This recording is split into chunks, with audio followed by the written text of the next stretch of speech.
So we're back for another episode. And these episodes where we get to have cool people like you, Diane, are my favorite because we get to actually talk about your real health story. And for those of you who do not know Diane, she's been here for a long time. We've had the pleasure of building a strong friendship here for, you've been here longer than I have. I've been here for just over 10 years. You said 2013 was your first year. Yep. Whew. Time flies, huh? Yeah. So I brought you on, Diane, because, people that know you here, you're such an energizer bunny.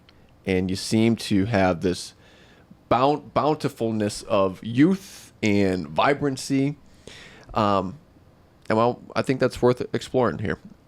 So let's talk. I want you to talk about, how you got into just health and fitness, period. Why you got started. Get us up to speed from there. Okay, so I was a general manager of the Ann Arbor Ice Cube for 25 years, so obviously that is a place of health, hockey, a sport. And then in my building, my tenants were University of Michigan, MedSport, and MFIT at the time. MFIT was also in the building. Oh, when was that there? It was there for many, many years. Really? Yes. And so I played tennis. I've always taken classes, Zumba. I was at a gym here in Ann Arbor that was $10 a month, but the consistency was not there. Your consistency? Yes, I would make excuses not to go. I wouldn't really push myself. When I was at MFIT, when it was in my building, my staff would come down and start talking to me. So I never felt like I was really getting a great workout on any consistent basis. Mm-hmm. Got it. But you were doing something. I've always been doing something. Always been doing something. Yes, but nothing like this. Okay. And then, truthfully, there was our dog sitter who was a PT at MedSport, wanted her dog fix, and so she would dog sit for us, and she looked fabulous. So I asked her what she was doing, and she said she was coming to AFS. I think I know this person. And that's how I got here. Wow. Over 10 years, almost 11 years ago. 11 years. Mm-hmm. And you've been here ever since? Yes. Okay. And hope to never leave. We hope that too. And have you found consistency since you've been here? It's incredible. What's been the difference? The difference is, and why I was drawn to AFS was the business model. Every place I had gone before, you're sort of on your own. Nobody makes corrections. I can't explain that. I was drawn to the fact that I had a person. I called him a person. It was a trainer, but I'd say my person. Uh-huh. Who was your first one? The first one was Sharon. Sharon. Yeah. Yep. And Claire is my person now, who is incredible, has more energy than me. And I just like that there was somebody to go to and someone that would understand if you had a minor injury, how to change things up, things like that. And I just find that for me, that's extremely helpful. The other thing that I was drawn to the most, and this is what I wanted to talk about, was a sense of community. Yeah. Because I believe that you stay young, you stay healthy when you're surrounded by a community that bring you up. And this AFS has never let me down. Yeah. It's that. That's huge. You're saying a lot of things that most people say about the difference with the community piece here. When you were at the Ice Cube doing MFIT, was that community there or not so much? No. I'm not dissing MFIT, and it's great for some people because a lot of people transition from MedSport and then go into MFIT. Mm-hmm. For me, it was just some place to run down, go on the treadmill for 20 minutes, get off, and then, like I said, one of my employees, I had like 40 employees, would come down and say, oh, this is happening or that. And so I never really met anyone or knew anyone, and there was no consistency. I might go down there on a Tuesday or then again on a Friday. It just wasn't set up like this where, we text each other and say, okay, are you going to fitness on Thursday? Or I'm going to be at the 8 o'clock strength, Yeah. Yeah. And it gives you something to look forward to. You see your people. Yeah. That's important. And I say this all the time, but one of the silver linings with coming out of the pandemic was I think the value around human connection. Like, you don't know what you have until it's gone. I couldn't agree more. That's why a lot of people came back here, full bore, because they just wanted to see all their friends. They did. Right? And during the pandemic, my friends from here and I Zoomed 2 days a week. Yeah. The entire time and did exercises, and we were all responsible for setting up the program of the day. And I remember this. yes, I would Yeah. do that. And it was really, really fun. And it kept the consistency. I saw my AFS crew, and it was great. Yes. Yeah, you guys you'd write up workouts That's right. that would mimic what you would do in here. Exactly. I remember that. Oh, that's great. But yeah, I mean, everybody was held accountable by everybody else. That's correct. So you have your same core of people that you see here. I do. And I've met more people. And it's so, you embrace, you too, but AFS embraces people. And it's just a welcoming community. But everything is geared towards health. Mm-hmm. So, and that's the bottom line. I'm 72. I want to be able to get on the floor with my grandkids and take a hike in Sedona. Yeah. Or, I don't want all these injuries. And doing this on a consistent basis, I'm proud I had a bone scan. I don't have osteoporosis, a bone density test. Mm-hmm. And I just feel like it's because of this place. Yeah. Yeah, I mean, I think you're a testament to what health and longevity can do. Most people wouldn't know that you're 72. And at 72, I mean, you just retired not too long ago. You Right. retired from general manager at the Cube. Right. And then you started up a new business. Yes. On not too far after. It was like weeks after this Correct. idea came to fruition, the Ann Arboristas. Yes. And yeah. so I want you to tell people about that in a second. But how does having your health and your vitality help you do these things in life? So I feel that if I have my health, I can keep learning. Like for me to build a website with somebody, was so challenging, but I loved it. Yeah. And I just think if you're in constant pain, I see some of my friends that, my knee hurts, and they're it takes over their life. So if you stay healthy and you feel good, then you just keep going and you keep learning. Mm-hmm.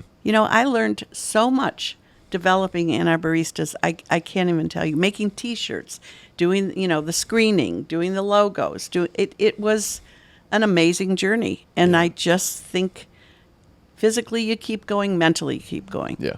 I think there's a connection. Yeah. Believe it. I mean, more and more evidence is coming around with showcasing how exercise and movement helps with your mental health and your cognition. Really? Oh, yeah.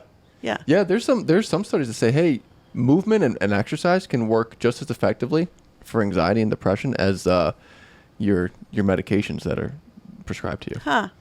Well, it's just, to me, it's all connected. And Yeah. I didn't know the science of it, but to me, it really is all connected. I just keep moving forward, Yeah. if that makes sense, in both. Literally. Yeah. I mean, I raised my weights. I learned how to do a website. It's Yeah. just, it goes hand in hand for me. What's that? Tell us about the Ann Arboristas. I don't think So the people know Ann about that. Arboristas, we had this idea, actually, thought of it here in the In lobby, AFS? at In the lobby. AFS, in That's the right. lobby, talking to some people. And I love people. I love Ann Arbor. If living in Michigan, I would never have lived anywhere else. Raised my kids. I love the community. I love the diversity. I love it all. And so I wanted people that were moving to Ann Arbor to see what they might not see within the local businesses. I saw so many local businesses struggle during COVID. They needed a boost again. So we went to realtors and, a variety of people, and to see if when they have someone come into town that they would want us to take people on a tour and show them all the local spots. Yeah. I think it's so cool. It blends your passion and your uniqueness around people and connect. Because people, I mean, you guys who are watching should be here when Diane is in the room. I mean, you're a connector. You connect everybody. Everybody's getting connected and energized. But yeah, I think it's a cool idea to take people that haven't been to Ann Arbor, because there's so much to discover in Ann Arbor. To actually having a local like you and Nancy, you and Nancy, like in the car, going to the deep track spots. Yeah. And saying, hey, here's this cool place. Here's what it's all about. And some of the businesses we knew the owners, and we would introduce people. So they felt really good. Yeah. Yeah, totally. But yeah, you can't do all of that with vigor if you are dealing with aches and pains and chronic conditions, which is not you. But that's correct. Yeah. So. Yeah. But it's not all roses either. Like, what's been challenging with maintaining a health and fitness routine? What's gotten in the way for you that you've had to overcome? So what has been challenging? Well, obviously when I worked full time, and sometimes I worked like 30 hours, but then sometimes 50 hours depending on events. So getting here was challenging. But I just, for some reason, the past 11 years, I have felt committed to doing that. And if I'm not here, I mean, obviously if we're away, but if I'm in town, I have to be here at least 3 days a week. I shoot for 4, on a good week 5, but mostly 4. It's a lot. Because I started playing pickleball on Wednesdays. Oh, that's right. Okay. So I was coming here, but yeah. I decided to play pickleball. So, and again, I think AFS allows me the fitness to play pickleball for 2 hours. You know? play for 2 hours? Straight. Oh my gosh. Yeah. So I just feel so lucky that I found this place. Yeah. No, you're right. That's having your fitness and your strength allows you to do these things with a lot more resilience and reduce risk of injury. And that's the biggest thing. Once people get past the age of 50, 55, that's when, we start to experience more aches, pains, injuries creep up. So we have to be very mindful of the stuff that we're doing. And, I did a stupid thing. I got out of my car. I was in the passenger side, and I stepped out. I had a little sporty car before the one I have now, and I tore my meniscus. It hurt. Went to the orthopedic, blah, blah, blah. And everybody was great. I mean, I just don't do a lot of lateral type moves, but it cleared up. Yeah. I didn't need surgery, and I'm fine. That's been, I'd say, in the past 11 years, the worst of the injuries, and it didn't stop me from coming here. Mm-hmm. Claire, just gave me other things to do. Yeah. And things to avoid. Yeah. Yeah. With injuries, there's always, most of the time, there's things that we can do to work around them. And in fact, it actually helps speed up the injury, or the healing process of that injury. But a lot of times, not many people know what to do, and they just stop until they feel better. Yeah. But I want to go back to what you said about the obstacle of getting here. Like, even though you were working 50-ish hours a week, you still found a way to get here. What was the thing that kept you on track with the fluctuating work schedule? I felt like I had been making progress. Yeah. I felt stronger, and so I didn't want to lose that feeling. Because what I have found is if we go out of town, like to Japan, and I don't work out for a week, it's hard to get back into it. I feel like getting back and doing the same weights, like you lose a lot when you don't do it. So I've never wanted to feel like that. The other thing that I love is I feel like it's really helped maintain my balance. And I think that is so important at my age. What's that, your workout routine? Yes. Yeah. Yeah, I really feel like I'm steadier on my feet than a lot of my friends, and they have fallen a lot, and knock wood, I have not, and I just think that it's because of this too. I mean, I know I'm giving a lot of credit to it, but I just feel like if I keep doing this, in my mind, I'll stay healthy. So that's what drives me. When I don't have a lot of time, I'll still run over here to do a quick hour. I love it. What was the question you asked me? This was like 2-3 weeks ago when you came in here and asked about, well, how much weight should I be doing? Yeah. Then something along the lines of, I forget, I'm going to butcher it, but I'm not saying you said this, but what I got was, hey, I'm in the strength room with other people, and they're Right. lifting heavier weights, and they're 20 years younger than me. Yeah. Or no, sorry, they were lifting lighter weights. Lighter weights, and they were 20 years younger. Yeah. And you asked me, hey, should I be doing this? Yeah. Should I be doing it this way, or because I'm a little older, should I be going down in weights? Right, right. I did ask you that You did? because I never pay attention to what anybody's doing. But I got, oh, somebody was doing something, and then I got on the machine after her. Yeah. And I looked and I thought, come on. I mean, it was like 20 pounds less than I do. Yeah. And I couldn't even believe it. And she's probably 20 years younger than me. And I wondered, am I doing too much? Am I, I don't know. Yeah. Yeah, but there's, I don't know if it's a stigma, but we'll call it a stigma. They're like this, I think of the Silver Sneakers crew. Yeah. Anybody that's coming to exercise that is doing some kind of resistance training that we'll just say is over the age of 60, there's a stigma in there that like, hey, I'm sticking. I can't go past the pink 8 and 10 pound dumbbells. Not saying this is you. This is like generally speaking. Yeah.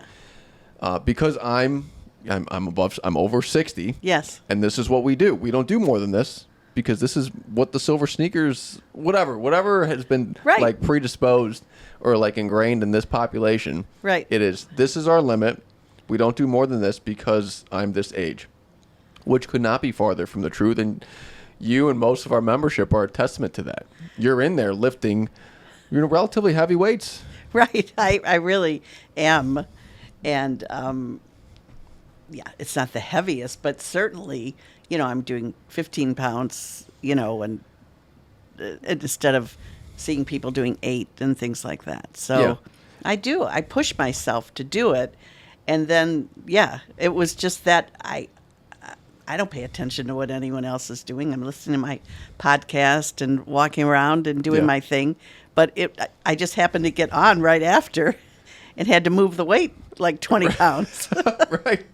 I think it's all relative. Like your exercise or training routine is all relative to where you are. And for you to experience things like improved balance and just being more stable, you do have to work at a certain intensity.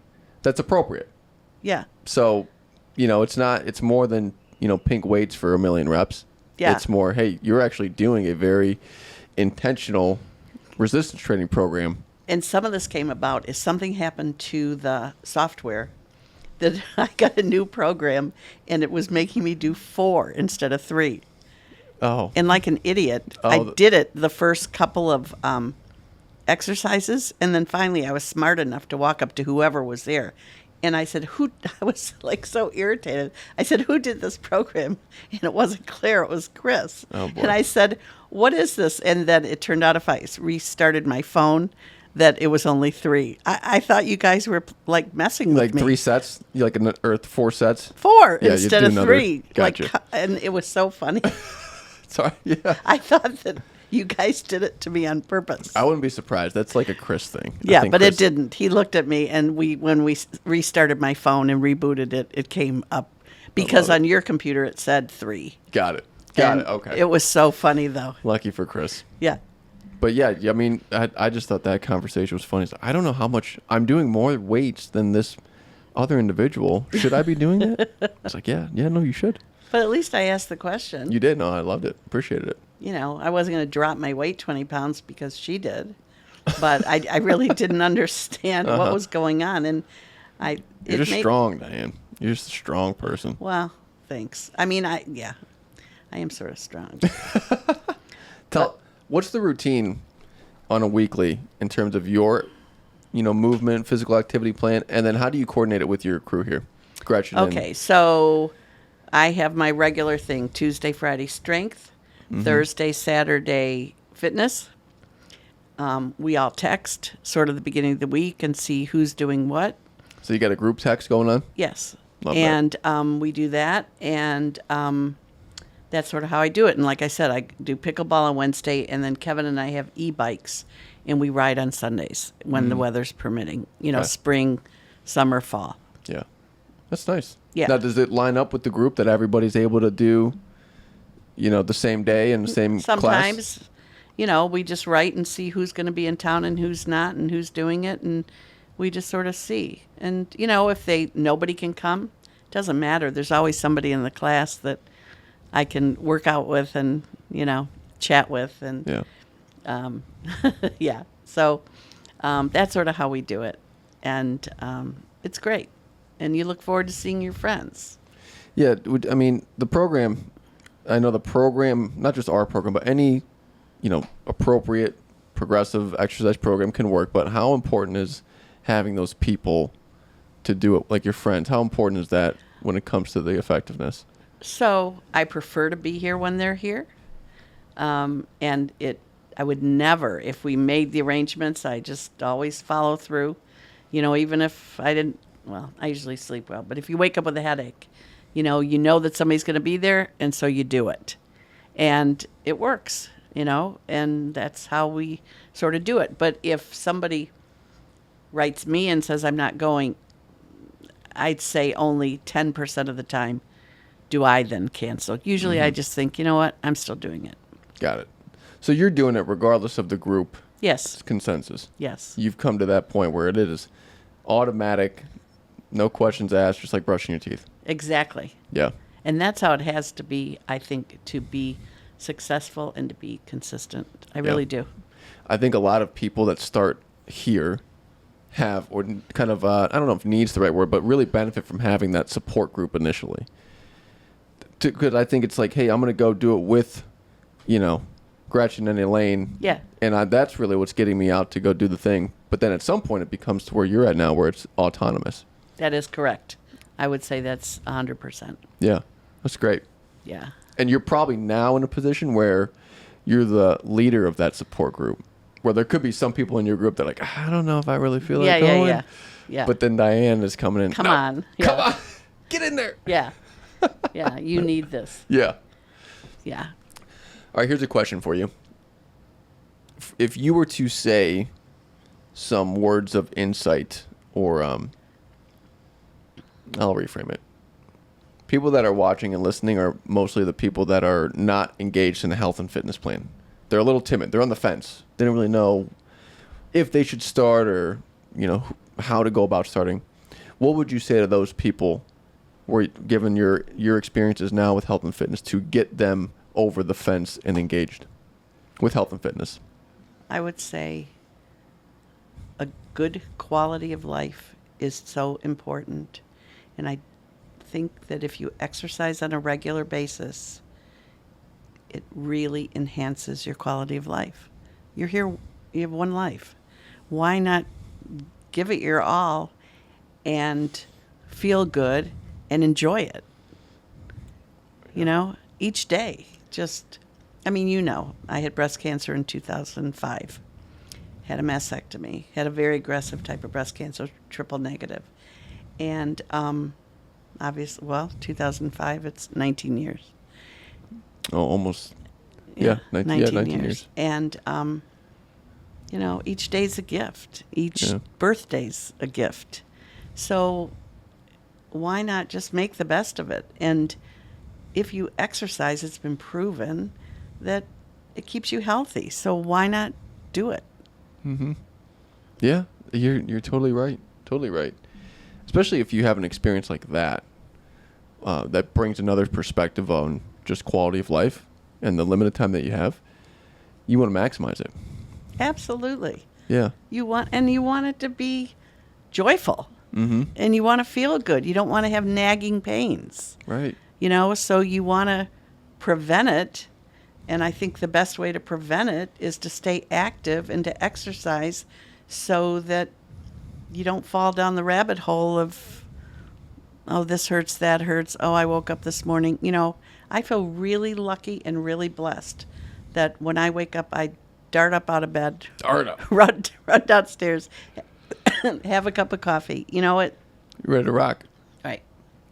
What about people that are over the age of 60? What would you say to them when it comes to getting involved in an exercise plan, maybe that late in life, but also when it comes to resistance training? Well, first of all, it's never too late. So you should never think that if you're over 60 that you just give it up.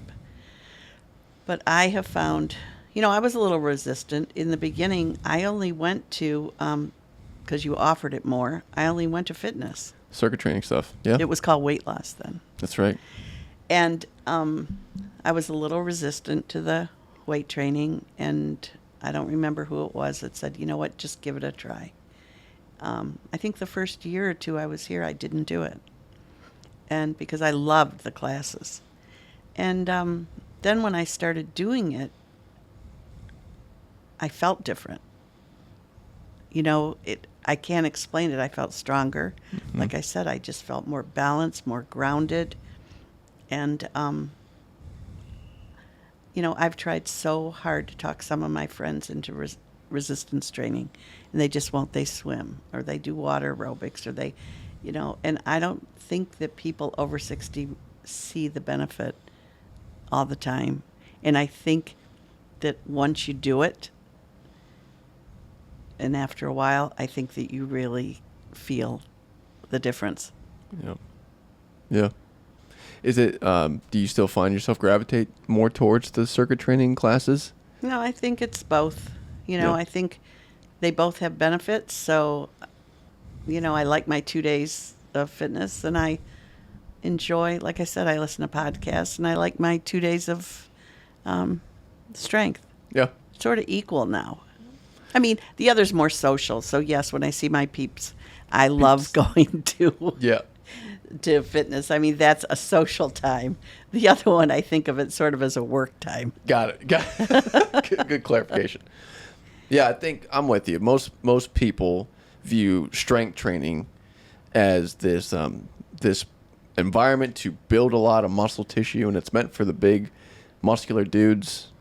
But it is one of those things that's being shown more to help people improve their, not just their lifespan, but their health span. Yeah. So like being able to hike and play with their grandkids later in life and mitigate injuries and not have things like osteoporosis creep up and limit their life. I agree. I just think